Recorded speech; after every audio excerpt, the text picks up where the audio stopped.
Ciao a tutti ragazzi, oggi facciamo una bellissima recensione della nuova radio che è uscita sul mercato, la Radiomaster T16S, l'unica radio che ha come feature l'espulsione della batteria automatica.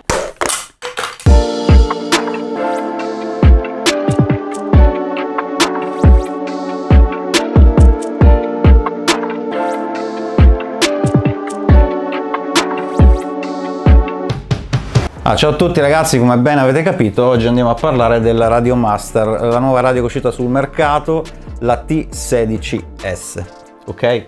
Questa radio è il successore della Jumper, che è sostanzialmente praticamente la stessa cosa esteticamente, con un pulsante in più, un paio di robe in più e via dicendo.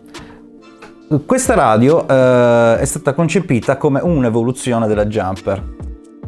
Quindi hanno preso la Jumper e l'hanno migliorata addirittura facendola costare meno. Esteticamente la radio è praticamente plasticaccia, perché non poteva che essere altrimenti. E diciamo che quei soldi in meno che vi fanno pagare, secondo me, li hanno tolti dalla qualità di manifattura della radio. La Jumper in sé, anche questa è plasticaccia, ok?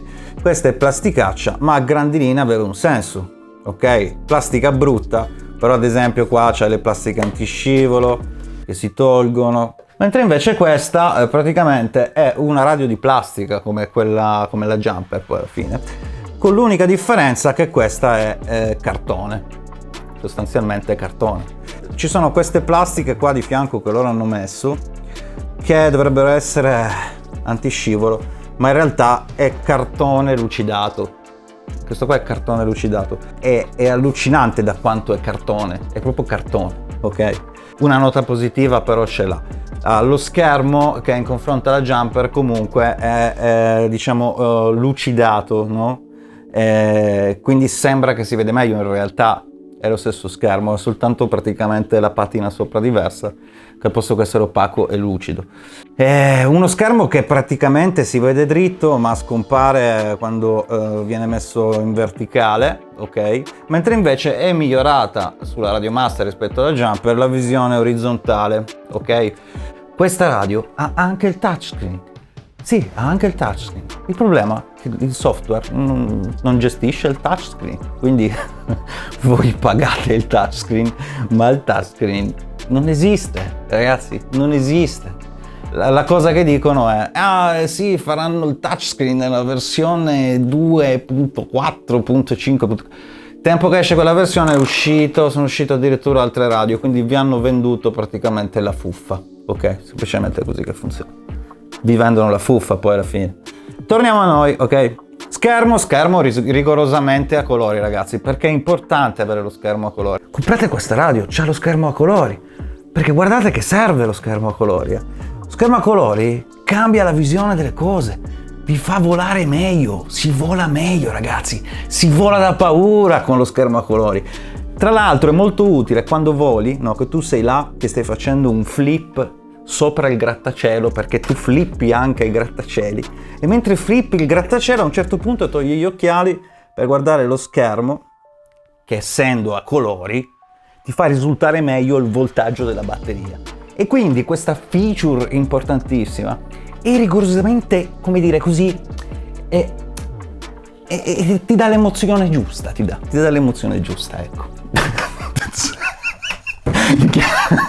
Sto facendo sta recensione veramente, ma con sincerità, perché a me mi piace, nel senso, che cazzo devo fare? Non è che vi devo vendere la radio, io vi devo dire le cose come sono, sono così e sono così. Dopodiché abbiamo, hanno aggiunto un pulsante qua sulla fascia sinistra, un pulsante che praticamente torna indietro, perché prima stava qua sopra sulla Jumper, mentre invece adesso l'hanno messo qua. Poca roba, insomma, poca roba. Allora, niente, radio di cartone, schermo a colori che non serve a niente, un touchscreen che non funziona. Parliamo di questi slider. Ci sono degli slider a fianco, questo sia sulla Radiomaster che sulla Jumper, che praticamente è il primo slider, ragazzi, che tu sposti dal centro verso l'altro poi ritorni indietro e non troverai mai più il centro. C'è praticamente uno slider che non ha senso di esistere. Cioè, piuttosto non lo mettere. Tra l'altro, questo slider sulla radio, se andiamo a monitorare il canale, se noi scendiamo verso il basso e torniamo in centro, abbiamo un valore centrale. Se andiamo verso l'altro e torniamo in centro, il valore centrale è diverso, quindi in realtà è proprio una roba così random. Vabbè, ma non importa. Allora, veniamo alla feature ovviamente primis di questa radio, l'espulsione automatica della batteria, perché basta fare così e praticamente la vostra radio è spenta e la batteria non c'è più. Una feature così, ragazzi, ma dove la trovate? Espulsione della radio, espulsione. Adesso fammela rimontare, va. Welcome to OpenTX. Però ragazzi, c'è da dire che questa radio si può mettere lo splash screen iniziale, che comunque cambia, diciamo, lo stile del viaggio volante che poi avremo, no? Allora, questa radio supporta 63 protocolli diversi, ok? Tutti questi protocolli non vi servono a un cazzo. Tutti questi protocolli servono a uno che ha 36 aerei in garage, che faceva modellismo, vuole una radio che li supporta tutti e prende questa radio. Ma in realtà o usiamo i riceventi FrSky o usiamo il Crossfire. Non è che c'è, cioè non li userete mai quelle robe, mai. Ok, ma va bene, ci sta, alla fine è figo. Anche io ci ho attaccato la macchinina, quindi ci sta. Però non serve un cazzo.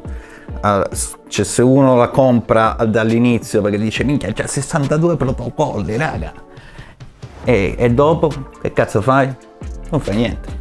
E così che va. È così che va, ragazzi, vi ho tolto un sogno. Adesso tutti quelli che l'hanno già comprata mi odieranno, mi scriveranno sotto nei commenti: oh, tu non capisci una minchia, non capisci una minchia, adesso ti tolgo dalle amicizie, ma vaffanculo, vai. Comunque ragazzi, non importa, l'ho comprata anch'io, cioè non me l'hanno regalata, perché sennò se me la regalavano io vi dicevo minchia figa, dovete comprarla col link. In realtà l'ho pagata, perché pensavo fosse figa, cioè quello è il discorso. Vabbè, torniamo a noi. Allora, abbiamo ovviamente delle cose in più che sulla Jumper, no? Tranne per adesso le uniche cose che vi ho detto che praticamente non servono a niente, ok? Il caricatore della batteria. Finalmente questa radio si può ricaricare la batteria senza doverla togliere, tanto si toglie da sola. Sulla radio, nella parte superiore, abbiamo una plasticaccia veramente brutta da vedere. Sopra abbiamo un connettore USB e un jack, penso per il simulatore o robe vecchie, qualcosa del genere. Sulla parte sottostante, ragazzi, abbiamo plasticaccia di nuovo ridicola. Sulla parte sotto abbiamo un'altra USB, perché la radio, ragazzi, c'ha due USB, non una. Cosa serve una? Una si usava tempo fa. Tra un po' faranno i cellulari con due USB, mica con uno. Perché con questo sotto la caricate, quindi sopra l'USB serve per connetterla al computer e usare un simulatore. Sotto serve per ricaricarla. Io prenderei il cinese che ha progettato questa radio e lo licenzierei. Perché cosa si fa? Due USB, two is meglio che one. È così che si dice, no? Quindi, sotto, eravamo arrivati a sotto, scusate, poi mi perdo in queste congetture. Abbiamo lo slot dell'SD e due seriali, molto importanti le seriali per chi vola con i droni, soprattutto adesso che non sono supportate e quindi praticamente non servono a niente. La cosa bellissima di questa radio è che ha una feature, anche questa bellissima, che è praticamente la riscoperta di voi stessi. Sì. Sostanzialmente l'SD, se voi la mettete un pochettino inclinata, che mi è capitato a me per sbaglio, l'SD vi finisce dentro la radio. No, ragazzi, non sto scherzando, l'SD finisce dentro la radio. Quindi dovete aprire tutta quanta la radio, togliere le viti, togliere ste plasticacce che rimetterle, ragazzi. Quando la smontate capite che praticamente è una radio vuota. Tolte le plasticacce, tolto tutto, dentro trovate la vostra SD. Voi immaginatevi, no? Sei il proprietario della Radio Master. Arriva il tuo impiegato che ti dice: ho fatto il progetto. Tu investi soldi, fai una radio, ok? Fai minchia 30.000 pezzi. E poi c'hai la batteria che si stacca e l'SD che entra dentro la radio. Cioè, io ho detto: ma che cazzo fa? Ma questa roba non si può vendere. E ma questi la vendono, ragazzi. Le rotelline che vedete qua sopra, queste sono migliorate, ragazzi, posso dirlo, queste sono migliorate, ok? Questa qua sulla jumper non si capiva neanche qua dove era il centro, un po' come gli slider, mentre invece qua sono un po' più duri e si sente lo scatto centrale. Questo è diciamo apprezzato, no? Dopodiché che dire, abbiamo i nostri 36 trim, perché anche qua, ragazzi, se guidate un drone vi servono 6 trim. 6 trim, non puoi non avere 6 trim. Cosa te ne fai di 6 trim? Praticamente ci puoi mettere il roll sul trim qua, quando vai fa anche il rumorino, senti. Prima io perché ho comprato questa radio? Ve lo spiego. Praticamente io ho preso la jumper. Sì, carina, cose varie, però non mi piacevano gli stick. Ho detto fammi provare.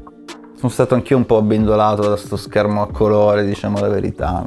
Non mi piacevano gli stick, ogni tanto la uso tipo così come seconda radio, ma perché, ragazzi, ve lo giuro, io questa radio l'ho lasciata 2 mesi sul balcone, che tra l'altro è verandato, quindi è chiuso. Dopo ho dovuto aprirla e disossidare tutto. Cioè è entrato la peggio roba qua dentro. Tant'è che pensavo che era da buttare, ho dovuto smontarla tutta. E cosa ho detto? Mi serve una radio con questi stick qua, un po' più aggiornata, ok? Magari fatta anche meglio di sta plasticaccia della Jump. E loro hanno fatto una radio di cartone con degli stick che, ragazzi, ve lo dico, sembrano quelli della Taranis, ma non sono quelli della Taranis. Dovete capire una cosa, alla gente piace farvi fessi.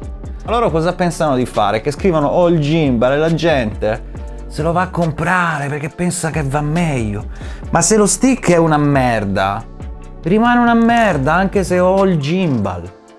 Questo stick qua, io ci ho volato, ha un problema, ok? Che la durezza dello stick non è uguale per tutta la corsa dello stick e non ha proprio lo stesso feeling della Taranis, tant'è che se lo apri e vedi come sono fatti dentro, ragazzi, sono 3 pezzi di plastica, cioè ma proprio buttati là, fatti male, che si muovono, una merda. Se invece tu avessi questa a fianco, quando io cazzo muovo lo stick si sente la differenza, senti il cazzo di rumore, ha proprio un altro rumore, ha un'altra fluidità, è un'altra cosa, ok? Ho pensato, metto questi stick su questa radio, non si può fare, ragazzi, non si può fare, sono diversi, internamente sono diversi. Questa radio che costa 20 euro, adesso forse in meno di questa, vale il prezzo che costa. Che cazzo volete comprare con quei soldi? È comunque una radio di cartone, esteticamente bella e boom, finisce là. Cioè, secondo me, se avete questa, non ha senso comprare questa, ragazzi, è peggio, qualitativamente è una merda. Io questa radio di merda qua ce l'ho da 5 anni. Ci ho fatto il giro del mondo, dei peggio posti, e non ci ho mai fatto un cazzo. Questo è sinonimo che è un prodotto di qualità, ok? Non una roba che lascio un mese fuori al balcone e poi la devo buttare, capito?